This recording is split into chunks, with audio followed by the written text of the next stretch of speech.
Okay, I want to start off this session by talking about the plan for April 9th or April 19th if your school is offering it to all the public school juniors.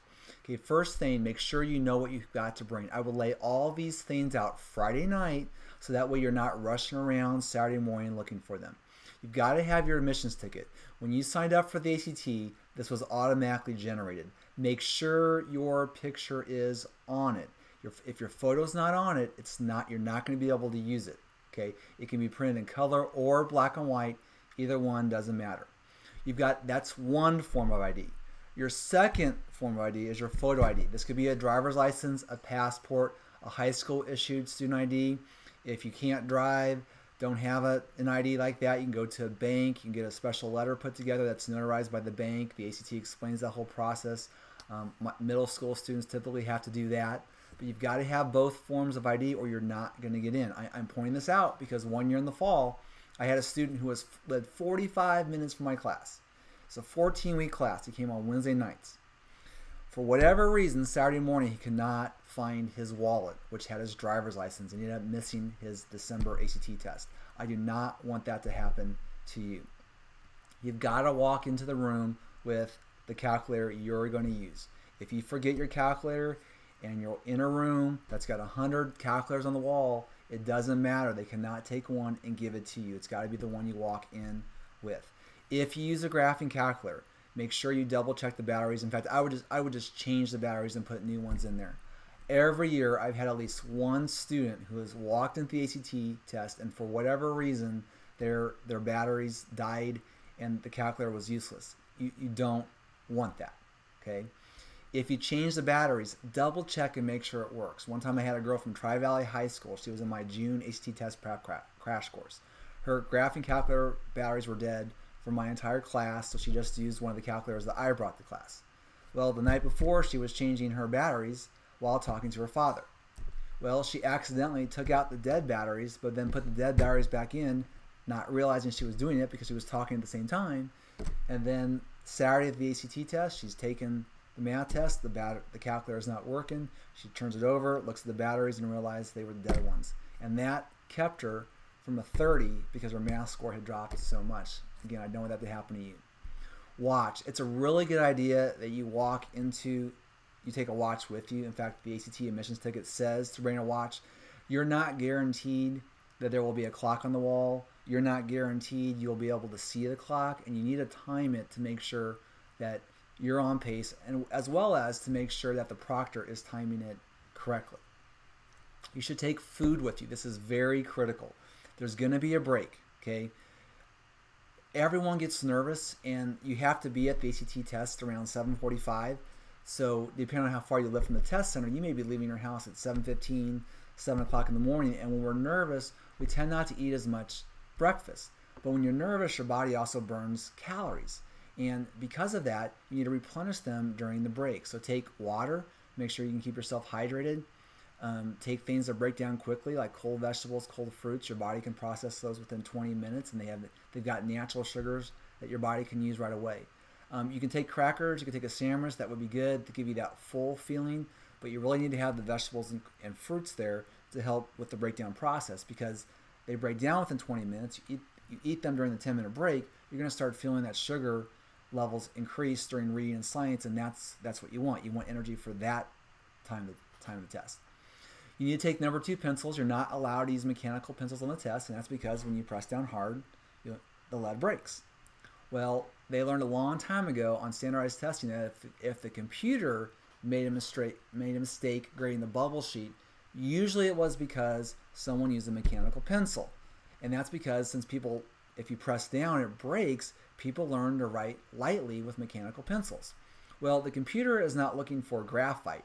It's looking for a certain amount of graphite. And if the bubble is not dark enough, it will be counted as an automatic miss. You do not want that to happen to you. They're supposed to check your pencils before the test starts, but just in case, take number 2 pencils with you. So you've got all your things together Friday night. You've got your whole snack meal planned out for Saturday. Give yourself plenty of time to get there.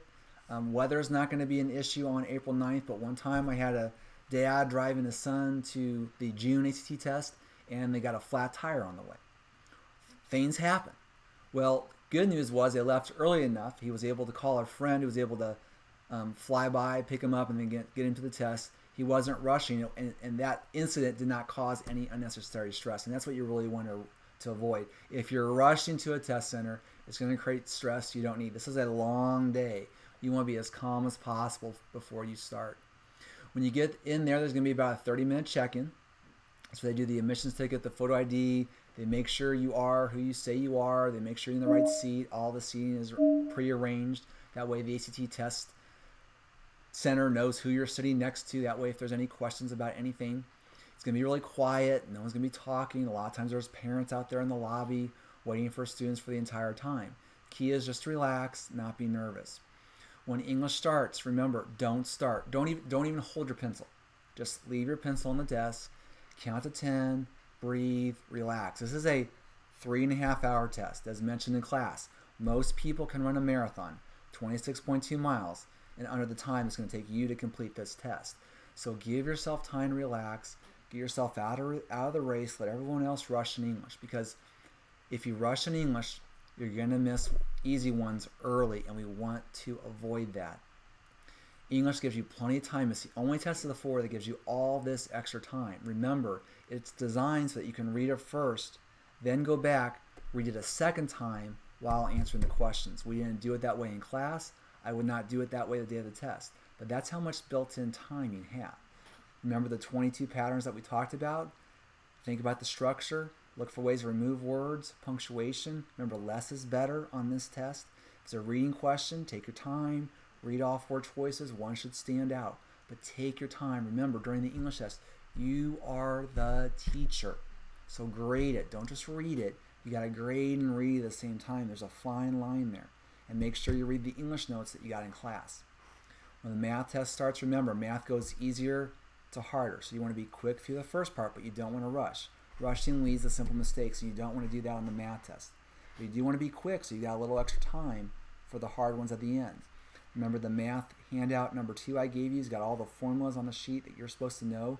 Look through that formula sheet and refresh your mind so you don't accidentally confuse simple formulas like the circumference of a circle and the area of a circle. Take time to review your formulas this week.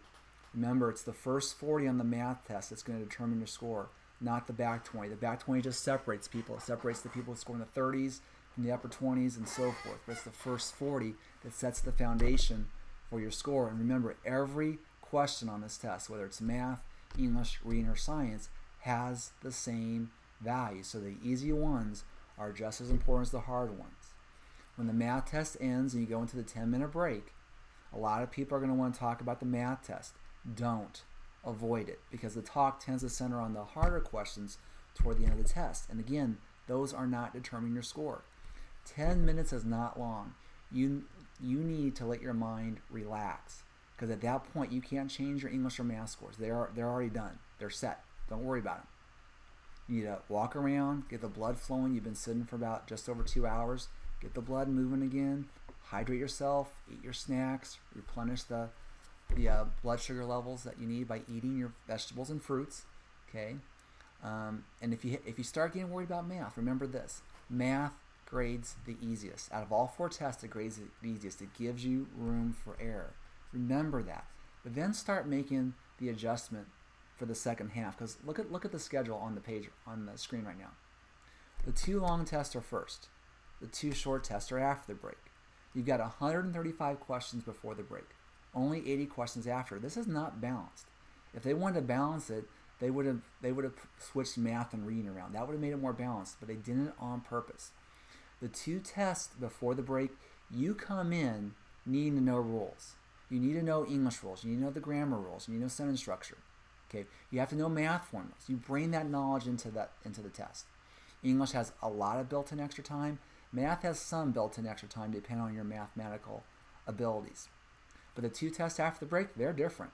You don't bring in any knowledge into those tests. Reading and science, all the answers are right there in front of you. If you had all the time in the world, you should be able to get all 80 questions correct. But that's the catch. Reading and science are designed so that over half the people in the country don't finish them. That's how they're structured. Reading most people do not read the last passage. In science, most people do not do the last passage. Well, we've been trained, working on your pace, so we're going to finish reading science. But during the break, remind yourself that the 2 faster tests are coming up. So when the break is over and the reading starts, that you are ready to start. As a reminder on the reading test, you've got 3.5 minutes to read it, 5 minutes for a question set, and at least 15 seconds for bubbling. The order will be prose fiction, social science, humanities, and natural science, no matter what. And there's going to be one passage on the reading test that's going to be split between passage A and passage B. Remember, this is an easier one. So read the passage A first, stop, do the passage A only questions. Then go back, read passage B, and then stop and do the passage B only questions, and then finish up the together questions, which are like the other ones. Remember on reading, when they give you that 5-minute warning, you should be starting the last set of questions. You probably will not use the last 5 minutes in English, and you probably will not use the last 5 minutes in math because those tests have the extra time. That's okay, but you're going to use it in reading and you're going to use it in science. When reading ends, science is going to start in 30 seconds. So when reading's over, let it be over. So when science starts, you're focused on science and not worried about what just happened in the reading test. Remember on science, you're going to start with the questions because the questions are so detailed and so specific that the vast majority can be answered by simply going right to the questions and starting. There's going to be some questions that you have to skim the reading to find an answer, but you'll know when to do that. Also, be aware on science. When science starts, turn to the last page quickly to find out, is this going to be a 6-passage layout like it was in February or a 7-passage layout like it was in December? In class, we have practiced with the 7-passage layout. On this online video class, the email you got a copy of a practice test that's a 6-passage layout. If it's a 7-passage layout, it's 5 minutes per passage like we practiced in class. If it's a 6-passage layout, it will be 5 minutes and 40 seconds like we did in class. And all your notes that you received in class, assume it's going to be a 6-passage layout as far as the notes. But we did practice with the 7-passage layout because that is harder, and we want to be prepared for the harder one as opposed to the easier one. On science, when they give you the 5-minute warning, you're going to probably be starting the last passage. So you're still in good shape. Don't panic. Don't freak out. When science ends, your ACT is over. Enjoy your day. Now, if you're doing the writing, you'll get a 5-minute break, and then writing will start. But remember, the writing is optional and does not affect your composite score. It does not affect your English score. It's just a separate score. When you go there that day, really enjoy the test. Want to be there. Wear your shirt, I love taking tests. You've been spending months preparing for this test. Want to be there because your attitude is going to dictate how you feel. This is the reality. People who are more positive do better. They maximize their performance. Negative people don't. And you have no reason to be negative. You've been practicing. You've been coming to classes. You put in dedication outside of your typical school day. That says a lot about your character. Now, April 9th, that's Saturday, or April 19th if you're doing it at your school. Those are the days to perform, to reap what you've sown, to show everybody what you've been doing, but be glad to be there and enjoy it. And then when your scores come in a few weeks later, make sure you email me and let me know how you did.